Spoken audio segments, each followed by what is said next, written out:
Assalamualaikum students, class 9. We will study biology, chapter number 5, cell cycle. Cell cycle आज जो हमारा chapter है वो सेल साइकिल कि हमने सेल्स की फॉर्मेशन स्ट्रक्चर हमने सब पढ़ लिया। प्रीवियस जो चैप्टर्स थे उसमें हमने काफ़ी इसमें स्टडी कर लिया कि सेल्स में क्या क्या होता है, कैसे कैसे पाया जाता है।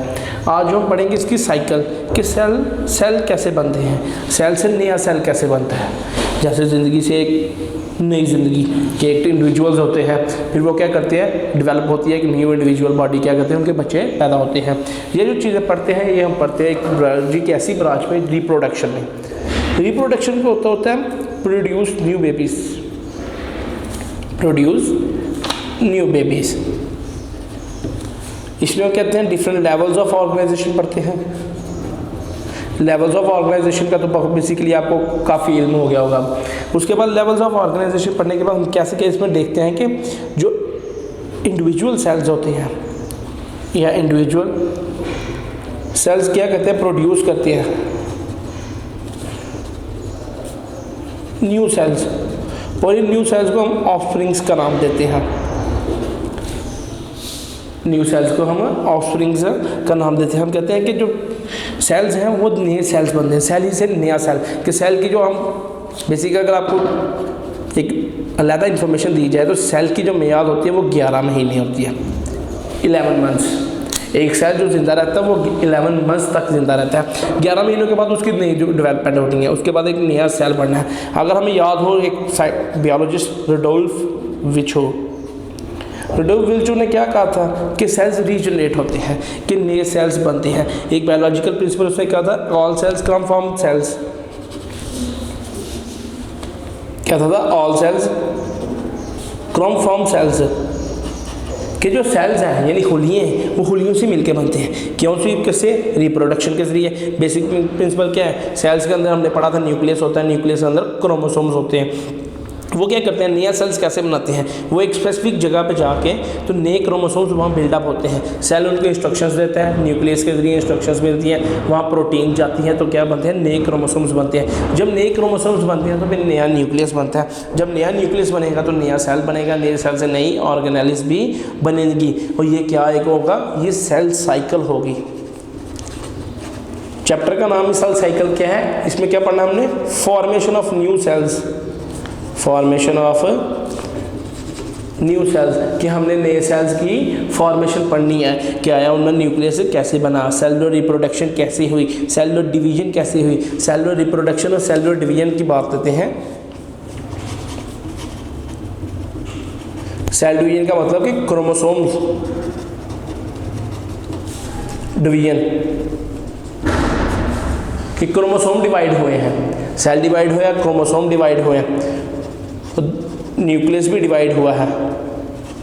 फॉर एग्जाम्पल अगर हमारे पास ये एक सेल है, ये अंदर उसके न्यूक्लियस है, अंदर उसके क्रोमेटिन मटेरियल है, तो ये कैसे डिवाइड होंगे, कुछ क्रोमोसोम्स यहाँ आ जाएंगे, होगा तो ये सेल ली, होगा तो ये सेल ली, क्रोमेटिन ऐसे हो गए। फिर क्या करेगा वो, अंदर की तरफ फोल्डिंग होके वो डिवाइड कर देगा न्यूक्लियस। अब बात सेल की थी, अब क्या होगा, सेल डिवाइड करना शुरू करेगा यहाँ से ऐसे।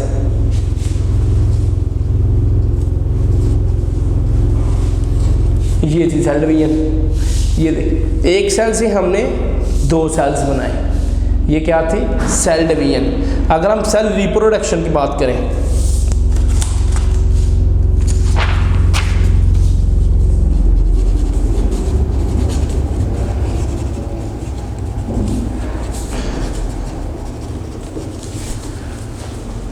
Formation of chromosomes, formation of nucleus, कि नए क्रोमोसोम्स और नया न्यूक्लियस बनेगा।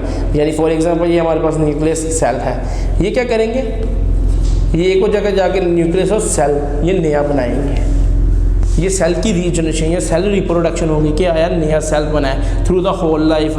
ये क्या है हमारी पूरी ज़िंदगी का हिस्सा। जैसे मैंने बताया कि 11 महीने एक सेल की मियाद होती है, फिर तो 11 महीने बाद हमारी बॉडी मर जानी चाहिए, फिर हमारी एज 83, 84, 85 कैसे जाती है। ये अल्लाह ताला रब्बुल इज़्ज़त का निज़ाम है कि ऐसा जो साइंटिस्ट ने रिसर्च करने के बाद बताया है कि एक सेल की मियाद 11 महीने है। 11 महीनों बाद क्या होता है, उसी की जगह नया सेल्स बन जाते हैं। ये क्या होती है, सेल रिप्रोडक्शन होता है। और इसी तरह अगर हम फॉर एग्जांपल अगर हम बात देंगे, हमें चोट लगती है तो हम कहते हैं पंजाबी में कि उसका मांस फट गया है, वो क्या हुआ, वहाँ से सेल डेड हो जाते हैं। हम कुछ ही देर बाद देखते हैं, कुछ महीनों बाद देखते हैं ये चोट लगी हो तो वहाँ देखते हैं कट सा लग जाता है, तो वहाँ से क्या होता है हमारी स्किन जो होती है टॉन होती है, यानी स्किन फट जाती है। तो उसके बाद क्या होता है कि वो कुछ अरसे बाद या कुछ हफ्तों बाद क्या होता है वो रिकवर होना शुरू हो जाता है। ये क्या है, सेल रिप्रोडक्शन है कि एक सेल से दूसरा सेल बनना।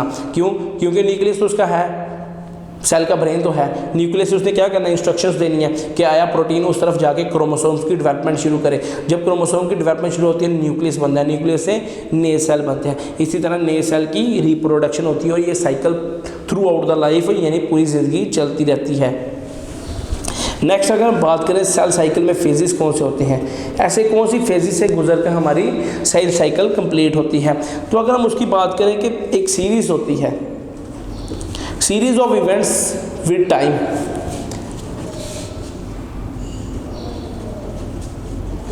produce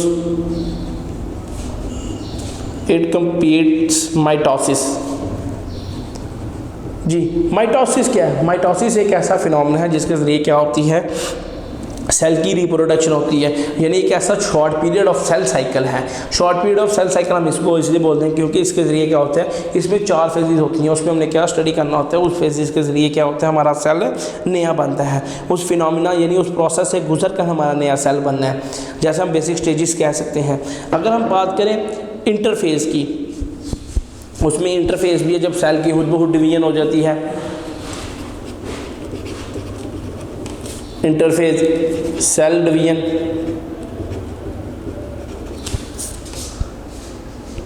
cell division. उसके बाद अगर हम बात करें तो इसमें 3 फेजेस हैं। जो इंटरफेज है वो 3 फेजेस में G1, S एंड G2। अगर हम इधर देखें तो ये फर्स्ट गैप होता है, फेज में फर्स्ट गैप होता है। यहाँ सिंथेसिस होती है प्रोटीन की और यहाँ ये क्या है, ये सेकंड गैप है। अगर हम इनको डिटेल से स्टडी करें तो हम देखते हैं कि G1 फेज़ क्या है।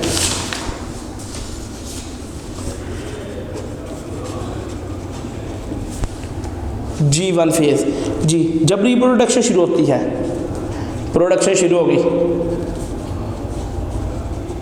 प्रोडक्शन स्टार्ट हो गया, सेल साइकिल का G1 फेज़ है। सेल साइकिल में G1 फेज़ होगा। यहाँ क्या होगा, सप्लाई होगी प्रोटीन्स की। सेल बनाने के लिए तो क्रोमोसोम बनाने हैं ना, एक क्रोमोसोम किससे मिलके बनते हैं, प्रोटीन से।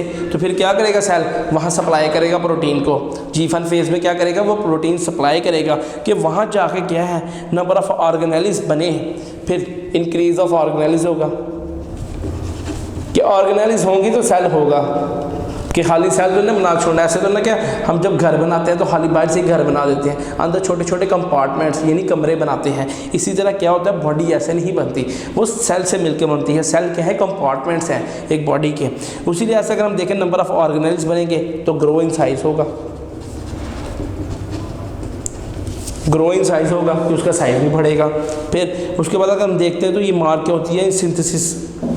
इसको हम क्या कहते हैं, सिंथेसिस ऑफ वेरियस एंजाइम, जो है वो एस फेज़ में होते हैं। ये थी G1 फेज़। इसमें क्या करना, हमने प्रोडक्शन जब स्टार्ट होनी है तो क्या होना, प्रोटीन की सप्लाई होनी है। प्रोटीन की सप्लाई इसलिए हो ताकि क्रोमोसोम्स की डेवलपमेंट यहाँ शुरू हो, यानी क्रोमोसोम्स की प्रोडक्शन शुरू हो। फिर increase in size and grow in size भी इसी फेज़ में होता है। अगर हम एस यानी सिंथेसिस फेज़ की बात करें, एस फेज़ में क्या होता है, सेल डुप्लीकेट्स करता है इसकी क्रोमोसोम।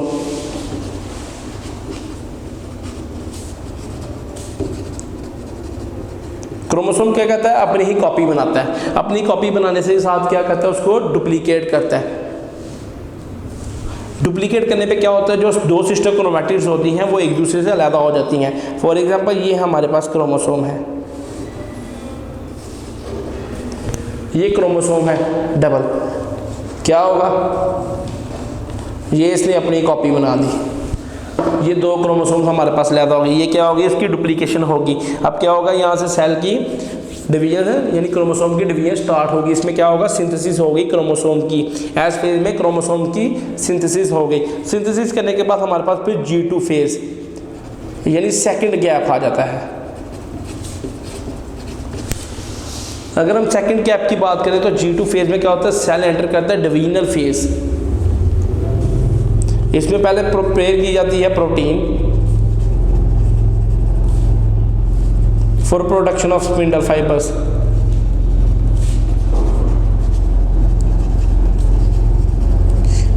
जी G2 फेज में सेकंड गैप में क्या होता है, प्रोडक्ट हमने प्रोटीन सप्लाई करनी है, प्रोटीन की सप्लाई करनी है ताकि स्पिंडल फाइबर्स बन सके। अगर हम बात करेंगे स्पिंडल फाइबर्स क्या है, तो स्पिंडल फाइबर्स क्या होते हैं कि वो उन्होंने क्या करना है, क्रोमोसोम की उनके पॉइंट ने क्रोमोसोम के पॉइंट पे अटैच होकर क्रोमोसोम को अपनी तरफ पुल करना है, यानी डिवीजन में मदद करनी है स्पिंडल फाइबर्स ने। उन्होंने क्या करना है, न्यूक्लियस के क्रोमोसोम जो सेपरेटेड हुए हैं उन्होंने अपने अपने एंड में इसको खींचना है, खींच के क्या करना है, उसके गिर्द न्यूक्लियस की एनवेलप बनाना है।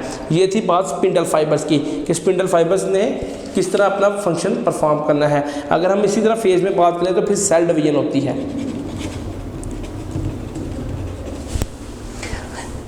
अगर हम बात करें, ये हमारे पास क्रोमोसोम पे ये है, अब यहाँ होंगे स्पिंडल फाइबर्स, तो वो क्या करेंगे, यहाँ अटैच होंगे, अटैच होकर इस तरह इसको अपनी तरफ खींचेंगे। खींचने से क्या होगा, ये वर्क है किसका, स्पिंडल फाइबर्स का। जब इसको खींच लेंगे तो ये क्या होगा, इसके गिर्द अगर एक एनवेलप हो जाए, ये स्पिंडल फाइबर्स ये है, तो ये क्या एक सेल में कंप्लीट हो जाता है, यानी सेल डिवीजन यहाँ स्टार्ट हो गई और 2 डॉटर सेल्स हमारे पास है मिल गए। ये क्या है, डॉटर सेल्स हमारे पास, डॉटर सेल्स, यानी जो डिवीजन हमारी प्रोडक्शन होनी थी वो हो गई। ये जो फेजेस थे, इसके बाद हम एक और फेज स्टडी करते हैं। यहाँ जो है डिवीजन टेम्पररी या परमानेंटली स्टॉप हो जाती है कि डॉटर सेल्स के बनने के बाद डिवीजन स्टॉप हो गया, फिर दोबारा से ये G1 फेज से नया स्टार्ट होगा प्रोसेस। ये था G1 फेज, एस फेज और G2 फेज को मिलाकर एक प्रोसेस था। उसके बाद जो नया प्रोसेस है वो फिर दोबारा G1 फेज से शुरू होगा। अगर हम यहाँ G0 फेज पढ़ते हैं,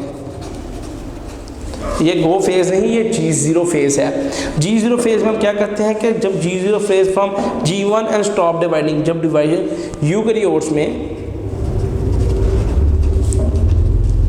G1 फेज स्टॉप हो जाए, जब डिवीजन स्टॉप हो जाए तो फिर क्या होता है, G0 फेज क्या होता है, इंडेफिनिट पीरियड होता है न्यूरॉन्स का। फिर कुछ सेल जो है वो G2 फेज में चले जाते हैं परमानेंटली। फिर वहाँ क्या होता है, वो सेल्स होते हैं लीवर के, किडनी के, उनमें से कुछ सेल जो G2 फेज में डिवाइड होते हैं वो ऑर्गेनिज्म की लाइफ में नहीं होते, यानी एपिथेलियम, यानी some of cells are in G0 phase. फिर वो क्या बनाते हैं, वो एपिथेलियल टिश्यूज या liver and kidney tissues, liver and kidney tissues.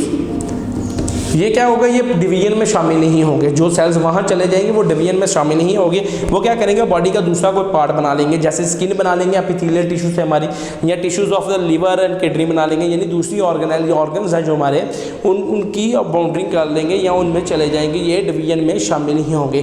G0 phase में जो सेल्स चले जाएंगे, ये होती है अबनॉर्मेलिटी। क्या होता है, जो डिवीजन सेल्स होते हैं वो गलती से भी G0 फेज एंटर कर जाते हैं और परमानेंटली वहाँ होकर रह जाते हैं। फिर उसके बाद क्या कर सकते हैं, हम वही सेल G1 फेज में दोबारा नहीं ला सकते। ये थी फेजेस। अगर हम बात करें तो ये हमें कुछ प्रोटीन सिंथेसिस में G2 फेज में याद रखते हैं, जो क्या करती हैं, सेल को G0 फेज में अंडरगोइंग नहीं होने देती। उसके बाद जो हमारा नेक्स्ट टॉपिक है वो है माइटोसिस का। जैसे हमने अभी माइटोसिस का वर्ड पढ़ा है, अब हम इसकी क्या करेंगे, कंप्लीट एलैबोरेशन। जी माइटोसिस की बात की जाए तो इन 1880s बियोलॉजिस्ट है German,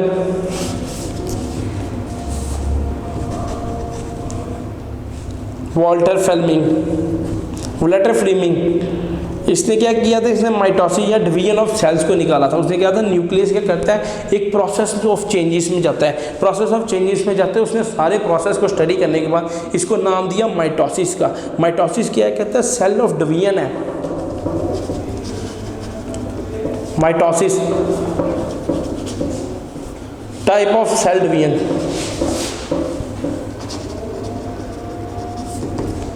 in which two daughter cells are formed.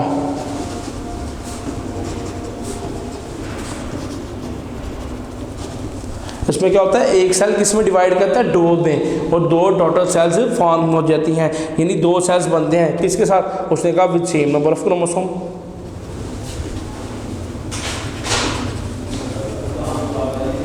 कहता क्रोमोसोम का सेम नंबर होता है।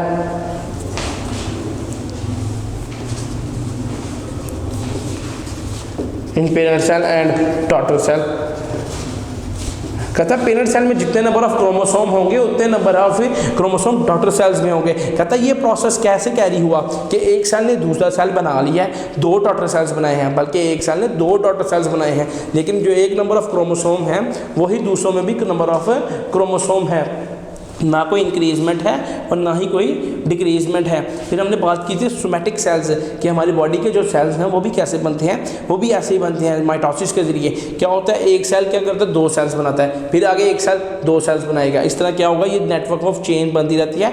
और हमारी सेल सोमैटिक सेल्स यानी हमारी स्किन की फॉर्मेशन भी ऐसे हुई है। माइटोसिस में कुछ प्रोकैरियोट सेल्स जो होते हैं वो अंडरगो जाते हैं बाइनरी फिशन में। जी, फेजेस ऑफ माइटोसिस, हमने माइटोसिस की डेफिनेशन जैसे स्टडी कर लिया, हम फेजेस ऑफ माइटोसिस देखेंगे कि ऐसे कौन से प्रोसेस हैं जिनके जरिए माइटोसिस अकर करती है। फेजेस ऑफ माइटोसिस जो है ये हाईली कॉम्प्लेक्स प्रोसेस होता है। उसमें इसमें दो मेजर फेजेस जो हमने स्टडी करनी है, सबसे पहले वो है कार्डियोकाइनेसिस, साइटोकाइनेसिस। अगर हम बात करें कार्डियोकाइनेसिस में क्या होती है, डिवीजन होती है न्यूक्लियस की।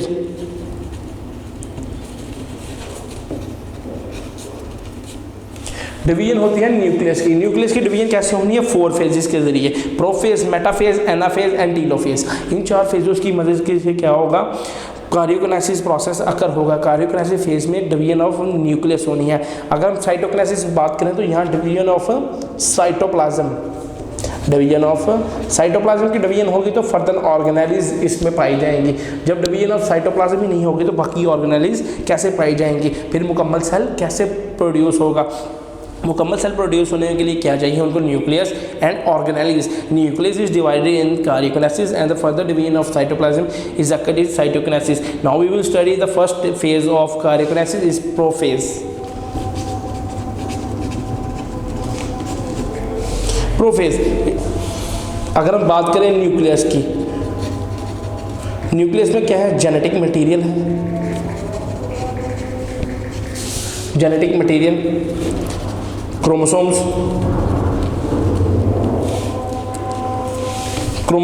जो कि थ्रेड लाइक स्ट्रक्चर क्रोमैटिन बनाते हैं।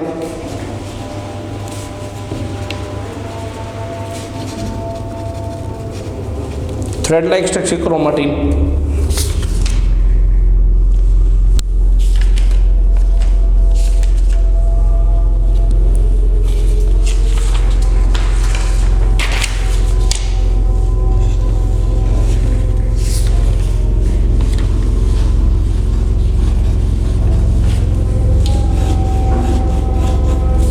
फॉर एग्जाम्पल ये एक सेल है, nucleus, chromatin material, spindle fibre. जैसे कि हम स्टडी कर रहे थे कि न्यूक्लियस में क्या होगा, जेनेटिक मटेरियल होगा, क्रोमैटिन होंगे और जो loosely thread like structure chromatin मौजूद होगा। अब हम इधर सबसे पहले बात करते हैं G1 फेज। हमने क्या कहा था, प्रोटीन सप्लाई होगी। फिर S फेज में क्या कहा था, क्रोमोसोम्स क्या करेंगे, एक दूसरे का और सिस्टर क्रोमैटिक्स बनाएंगे।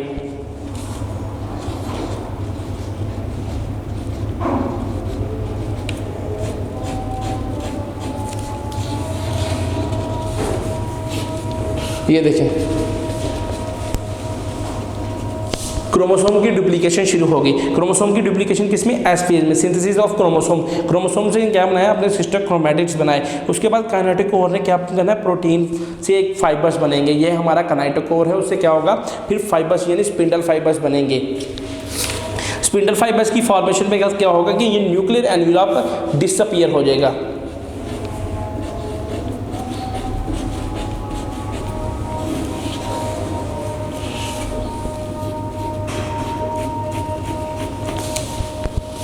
इस डायग्राम में देखिए न्यूक्लियर एनवेलप जो है वो डिसअपीयर हो गया। न्यूक्लियर एनवेलप डिसअपीयर होने के बाद क्या होगा, जो सेंट्रियो न्यूक्लियस है उसके अंदर जो क्रोमोसोम्स हैं वो माइग्रेट करेंगे टुवर्ड्स द ऑपोजिट पोल। जब वो टुवर्ड्स द ऑपोजिट पोल करेंगे तो स्पिंडल फाइबर से ज्वाइन करके क्या होगा, साइटोप्लाज्म में जो माइक्रोट्यूब्यूल्स अराइज होंगी, साइटोप्लाज्म में जो माइक्रोट्यूब्यूल्स अराइज होंगी वो किसको अराइज देंगे, आगे स्पिंडल फाइबर्स को। स्पिंडल फाइबर्स क्या है, ये माइटोटिकल स्पिंडल्स होते हैं जो क्या करते हैं, न्यूक्लियर एनवेलप की डिग्रेडेशन के बाद जो है ये ब्रांचेस में यानी सेंट्रल स्पेस में हो जाते हैं। जब इनकी सेंट्रल स्पेसिंग आएगी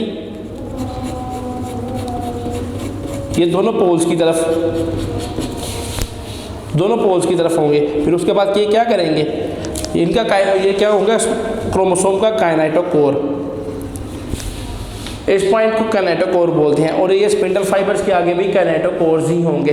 ये क्या करेंगे, दोनों को अटैच करके क्या करेगा, वो जो स्पिंडल फाइबर्स है वो एक एग्रीगेशन बनाएंगे ट्यूबुलिन प्रोटीन्स की, और सरफेस ऑफ न्यूक्लियर से न्यूक्लियर एनवेलप डिसअपीयर होने के बाद वो क्या करेगा, वो यहाँ अटैच होंगे।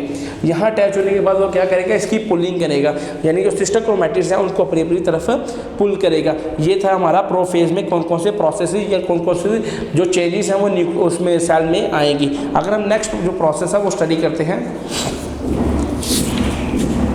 Metaphase plate. इसमें हम सबसे पहले स्टडी करेंगे मेटाफेज। मेटाफेज क्या है, ये सेकंड फेज है कि कार्योकाइनेसिस के। जब हम देखते हैं स्पिंडल फाइबर्स की ग्रोन होगी, स्पिंडल फाइबर्स की ग्रोन होगी, अब क्या हम करेंगे,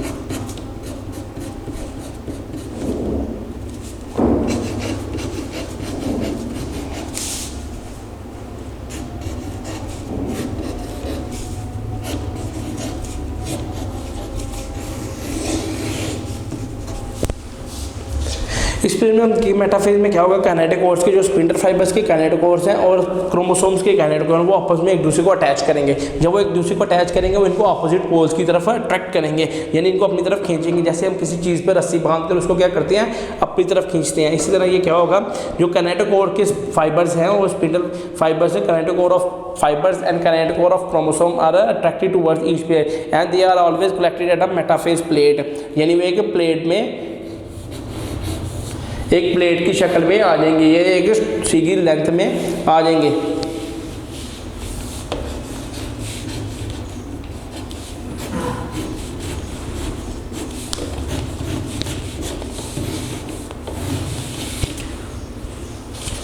वो क्या होगा, एक अपनी एक क्या बना लेंगे, ये मेटाफेज प्लेट बना लेंगे, एक सीधी लेंथ में आ जाए, उसको एक अरेंज कर लेंगे। अरेंज करने के बाद क्या होगा, इनकी जो है वो अब डिवीजन्स क्रोमोसोम्स की वो ऐसे होगी। ये देखिए क्रोमोसोम्स के पेन अब जब एक मेटाफेज प्लेट बन के, मेटाफेज प्लेट जो है वो अभी तक सिर्फ मेटाफेज में ही बनेगी। मेटाफेज फेज में क्या होगा, सिर्फ मेटाफेज प्लेट हम बनाएंगे, वो सारे क्रोमोसोम्स को एक सीक्वेंस या एक अलाइनमेंट में लाएंगे, और जो काइनेटोकोर होगा नॉन काइनेटोकोर स्पिंडल जो होंगे वो काइनेटोकोर ऑफ स्पिंडल जो होंगी वो किसको अटैच करेंगे, kinetochore of the chromosomes. Next हम स्टडी करते हैं एनाफेज।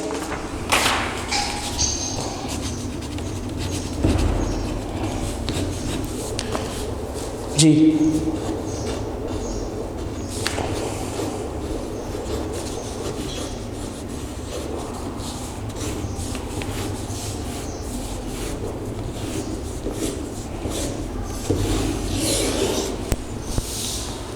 जी ये हमारे पास एनाफेज। एनाफेज में होगा काइनेटोकोर स्पिंडल फाइबर्स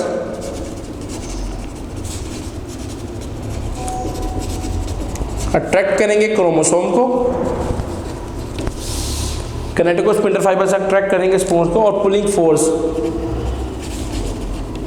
फोर्स लगेगी।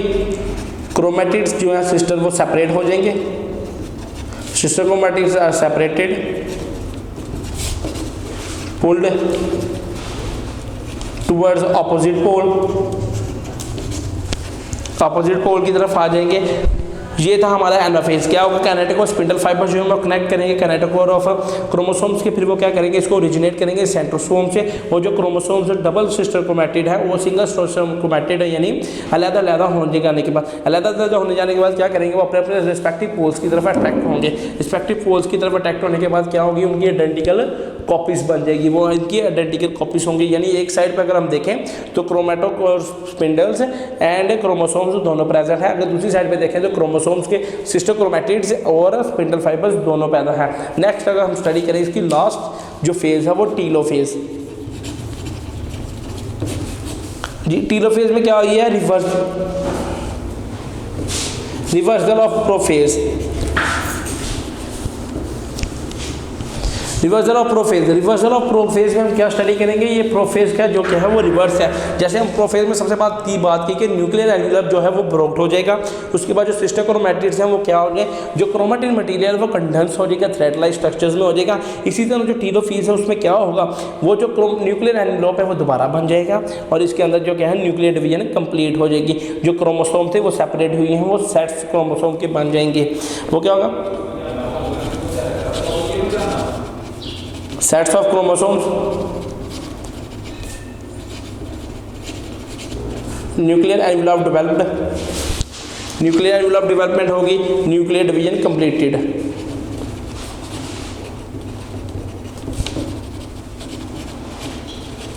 न्यूक्लियर डिवीजन कंप्लीट हो जाएगी, यानी जो हमारे माइटोसिस में न्यूक्लियर डिवीजन चल रही थी वो कंप्लीट हो जाएगी। ये थी हमारे जो फेजेस, जो कार्डियोकाइनेसिस प्रोसेस के थ्रू जो हमारी फेजेस थी। अगर हम इसकी थोड़ी डायग्राम पे थोड़ी सी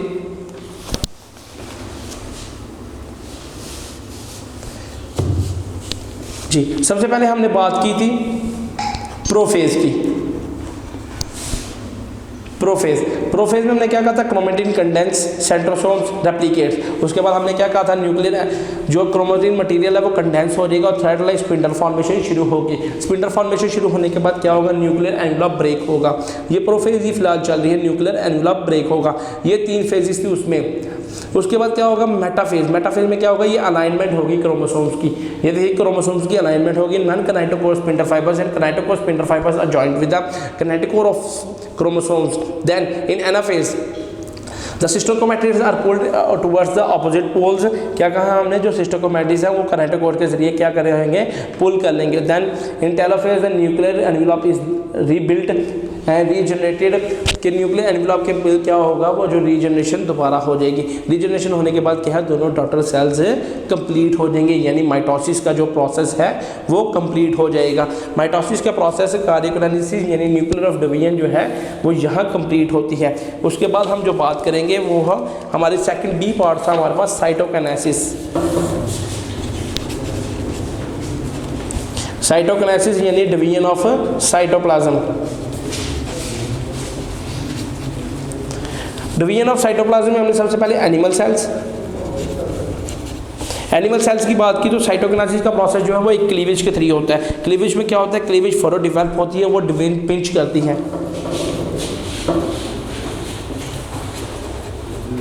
क्लीवेज फरो हो गई, क्लीवेज फरो से क्या होगा, इसकी मुख्तलिफ ऑर्गेनेलिस डेवलप होंगी। जब ऑर्गेनेलिस डेवलप होगी तो इसमें साइटोप्लाज्म डेवलप हो जाएगा। अगर हम प्लांट सेल्स की बात करें, प्लांट सेल्स की बात करें तो वेसिकल्स ड्राइव होती हैं फ्रॉम गोल्गी एपेटस, यानी ऑर्गेनेलिस की डेवलपमेंट के बाद क्या होगा, जो वेसिकल्स हैं वो गोल्गी एपेटस से डिवाइव होंगे। वो जो cell membrane of the cell plate fuse करेंगे विद द प्लाज्मा मेम्ब्रेन और कॉन्टैक्ट, यानी 2 डॉटर सेल्स हमें कंप्लीटली मिल जाएंगे। ये था पूरा प्रोसेस जो था माइटोसिस का। माइटोसिस का प्रोसेस कैसे कंप्लीट होता है ये आज हमने डिटेल में स्टडी कर लिया। इसके बाद हम छोटा सा टॉपिक जो स्टडी करेंगे वो है सिग्निफिकेंस ऑफ माइटोसिस, कि माइटोसिस की अहमियत क्या है।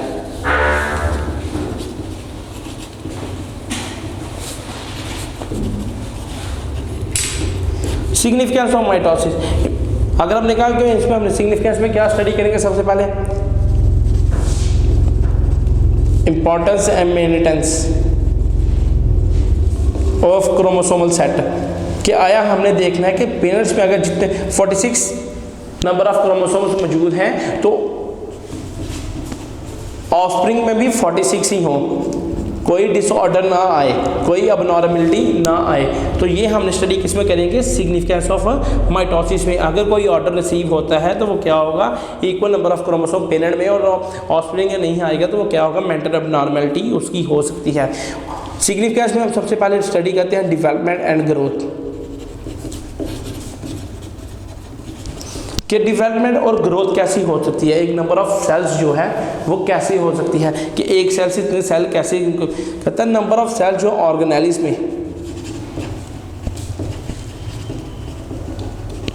कहता है number of cells in organelles. अगर हम मल्टी सेलुलर की बात करें, हम कह रहे हैं कि मल्टी सेलुलर बहुत ज़्यादा एडवांस है यूनिसेलुलर से।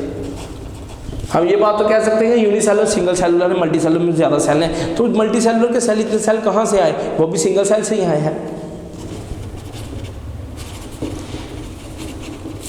Single cell gives rise to multi cellular.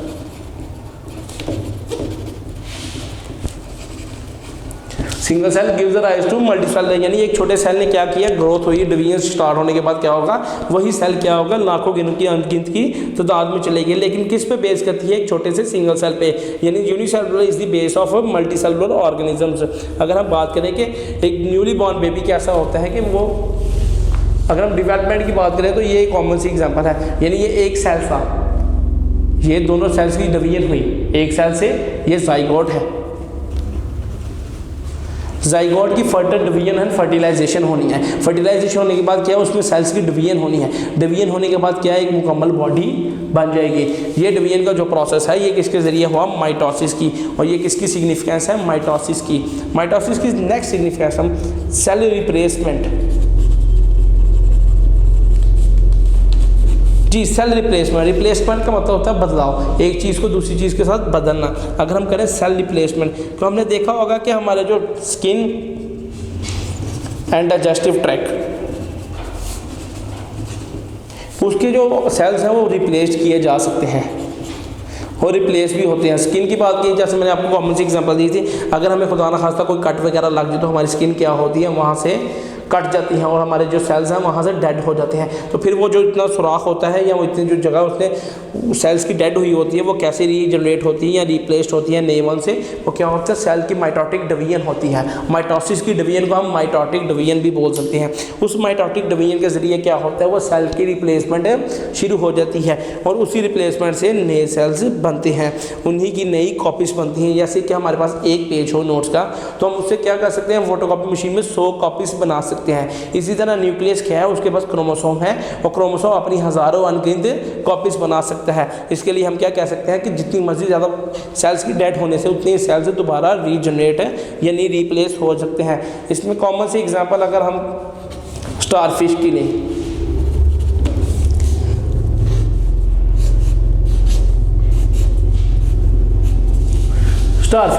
Starfish का अगर कोई बाजू कट जाए,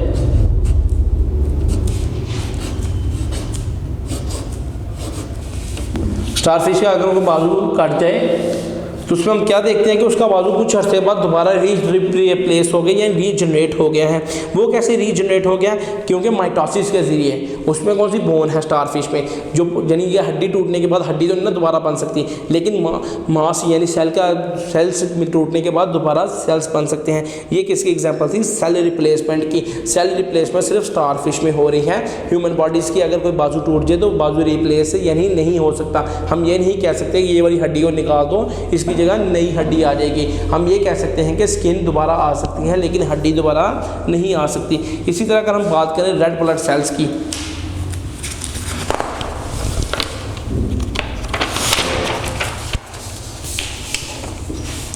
आरबीसीज, रेड ब्लड सेल्स का जो टाइम पीरियड है वो 4 मंथ्स का है। जैसे हमने बताया कि बॉडी के जो सेल्स यानी सोमैटिक सेल्स की कितना लाइफ स्पैन है, 11 months. RBCs, red blood cells यानी हमारा ब्लड में जो सेल्स मौजूद हैं उनका सिर्फ लाइफ स्पैन 4 मंथ्स का है।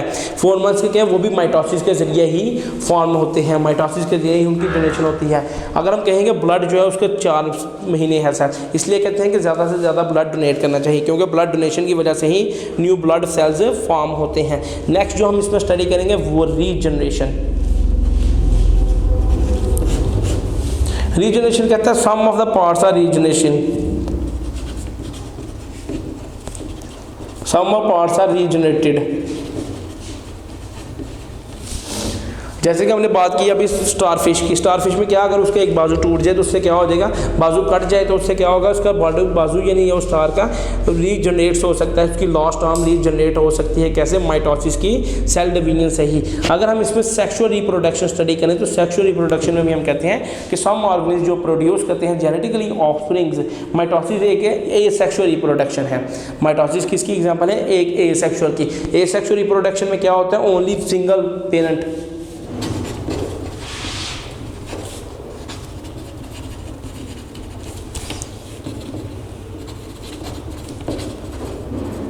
सिंगल पेरेंट या single individual can cause reproduction, यानी एक सेल से ही रिप्रोडक्शन हो सकती है, एक बंदे से ही रिप्रोडक्शन होती है, एक पौधे से ही रिप्रोडक्शन हो सकती है।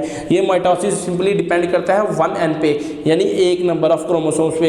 इसमें किसी दो चीज़ों का यानी दो मेल एंड फीमेल का कंपोजिट होना क्या लाजमी नहीं है, क्योंकि ये सिर्फ ए सेक्सुअल रिप्रोडक्शन है। प्लांट्स में ए सेक्सुअल रिप्रोडक्शन हाइड्रा में होती है, उसमें मैस ऑफ ब्लड कैसे निकलता है, मैस ऑफ बड कैसे निकलता है, माइटोसिस के जरिए। अगर हम एरर्स इन माइटोसिस पढ़ें, एरर्स इन माइटोसिस के माइटोसिस में यानी सेल डिवीजन में अगर कोई गलती हो जाए वो उसमें कैसे होगा। हमने कैंसर और ट्यूमर्स का नाम सुना है, यानी ये क्या होगा,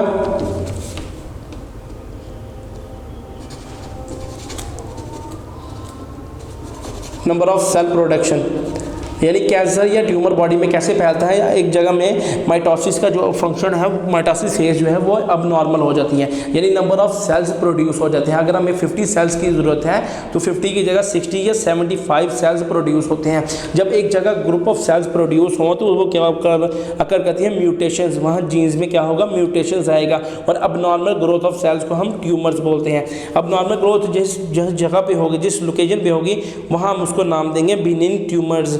और अगर वो टिश्यूज़ यानी वही सेल्स क्या करेंगे, एक स्पेसिफिक फंक्शन परफॉर्म करेंगे, तो वहीं के टिश्यू मैलिजेंट कैंसरस सेल्स कहलाएंगे। और ये क्या होती है, मेटास्टेसिस होती है, यानी स्प्रेडिंग ऑफ डिजीज़। मेटास्टेसिस क्या होती है, ये माइटोसिस के जरिए जो डिजीज़ अकर करती है उसको मेटास्टेसिस बोलते हैं। आज हमने सेल साइकिल का जो हाफ पोर्शन था यानी माइटोसिस वो स्टडी कर लिया है। वीडियो पसंद आई तो लाइक करें, अपनी राय कमेंट करें। ऐसे ही मजीद वीडियोस के लिए हमारा चैनल सब्सक्राइब करें और बेल का आइकन दबाएं ताकि आपको हर वीडियो का नोटिफिकेशन मिलता रहे।